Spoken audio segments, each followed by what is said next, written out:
Hey folks, I'm Curtin Davina, and joining me today is Rob, who had the great pleasure of being able to play Star Wars Squadrons. And there's two really special things about your position, Rob. You're a big Star Wars fan. You got a Lego behind you, I see it in the distance. That's not messing around. That's one of the ultimate collection. That's a really sick Lego. I'll get to it later. And you have flight time. You fly real planes. I did. I have to go back and get my license, but I have about 85 hours of actual flight time, yeah. But that's the amazing thing, is that you're the perfect person to tell me what this game is like. So let's start from the beginning. What was the basic of what you experienced, but what were the things you were most excited about with your time with it? I played 2.5 hours. I would say there were three things about what I saw, or as an overview, is I played like the prologue, the single player. It was okay.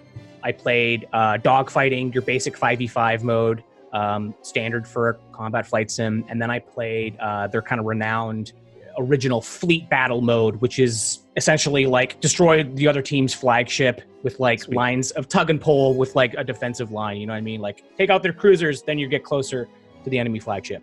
But the biggest takeaway with this game is how approachable and how much I enjoyed right off the bat how the game felt. And, you know, as anyone would, as far as like getting, you know, refreshing themselves with a Star Wars property, is I played Battlefront 2, and going back to that game, like it was known for having a really great starfighter mode, and I did enjoy that mode a lot of people did, but I never felt the controls were super tight. Here in Star Wars Squadrons, like I always felt like I was going into menus with Battlefront 2. Trying to adjust it to make it feel right like, to you. Adjust the deadpan slider so it doesn't, you know, you have like less precision or in smaller increments, but here it was like off the bat default, like, oh, this feels really good. And the one thing I would say that that you could kind of start as a jumping off point with how the game feels and the controls and the unique ways they're tackling this infamous problem. What I'm getting at is called the death loop, which is like known in so many flight combat games, which is like, I'm chasing you, we're just doing this, and whoever's hand spasms or gives out is the loser. Gets the upper hand. Yeah, is the loser. It's not ideal. It can get real boring. Like I remember playing games and I'd be like, you know what, just kill me, and I'll just like straighten out and just like wave, like, because it's not fun. So like that's a problem. It's an inherent problem for all combat flight sims. Here they have like a multitude of really neat, interesting ideas to address that. To briefly say, you know, there are 4 types of ships. There's the fighter, standard X-Wing, TIE fighter, TIE Interceptor, faster, a little bit weaker, but hard-hitting, bomber, you know, heavy hitter, strong, what you would imagine like a Y-Wing behind me. And then support is kind of the new class, which is like, I can just be the TIE Reaper or the U-Wing from Rogue One, which is like, I will just, and through loadouts and customization, I'll just drop like energy pickups or bonus shields and just like support my team. So I mean, the individual ships also act like their own classes, and you each have your own role and what it is you have to do depending on the ship you choose. Yeah, exactly. And you can get further. Yeah, you can get further into like loadouts and like, I just want my ship to be focused on taking off enemy shields. Like you can customize it however you like. But dialing back into one of the coolest things about this game, and again, solving that like inherent death loop problem, is they introduced something called power management, which is, depending on the ship, there are 3 things with power management. Some ships only have 2 aspects of what you can do with power management, and what they are, all 3 are engines, lasers, and shields.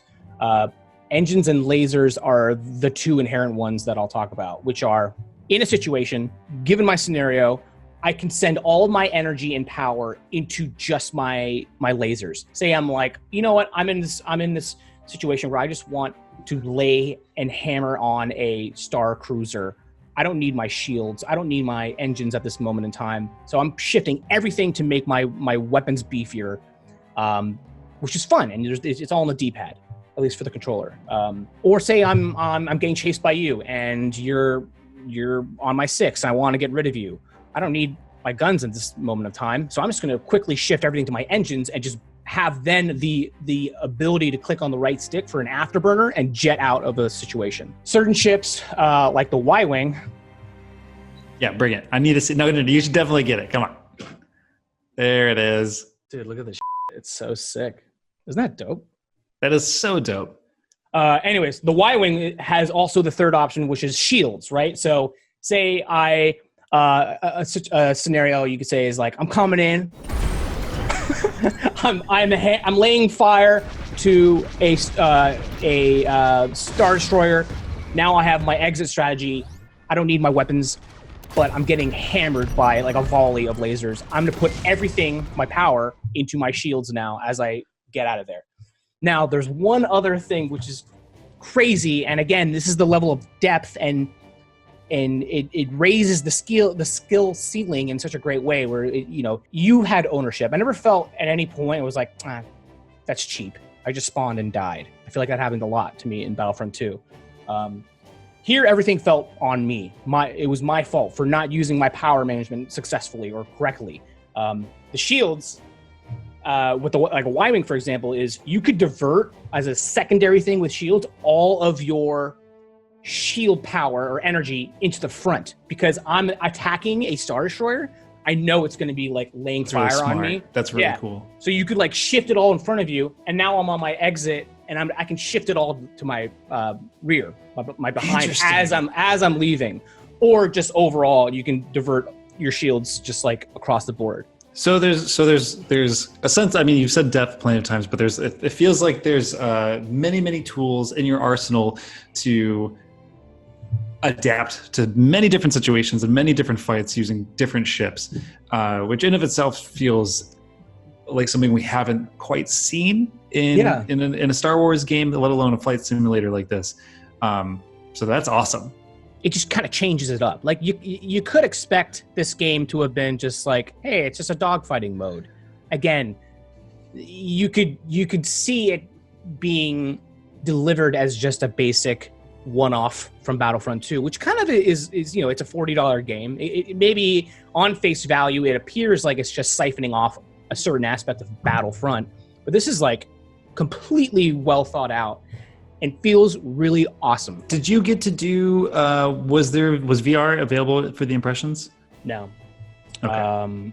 But apparently VR will be cross-platform, offering like voice chat support as well. Like, this is pretty exciting. I mean, cross-platform in itself is really neat. You know what I mean? Like, we're finally getting there. Yeah, exactly. But yeah, overall, like, I'm super stoked. There's a lot there, and like I could go on forever. But that's good. I mean, it's like it feels like it's evoking the Star Wars enthusiast in you, but also like the dude who loves flying in the flight simulator. Now, of course, you didn't get that much time with the campaign, but it is there. The campaign is there. It like, again, I just saw a prologue, which was like kind of setting the tone of both sides. You know, you're playing as back and forth Rebel and Imperial. Again, just the prologue, which was just the tutorial of the game, which is introducing you to all these mechanics and features and systems at a comprehensible pace, which was nice. Where's that Lego? Show me that Lego again. Have you seen like the Super Star Destroyer one of these? These are like the like top of the line, like Ultimate Collector's Edition ones. Like, they take so long. The Star Destroyer is like the size of this bed. Like, are you getting it?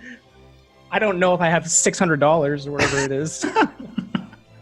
All right, Rob, I think that just about does it for the time you've had with the game. But what can we look forward to? Is there anything we can see that you've played, or any footage or any of that jazz? Where can we see it? When can we see it?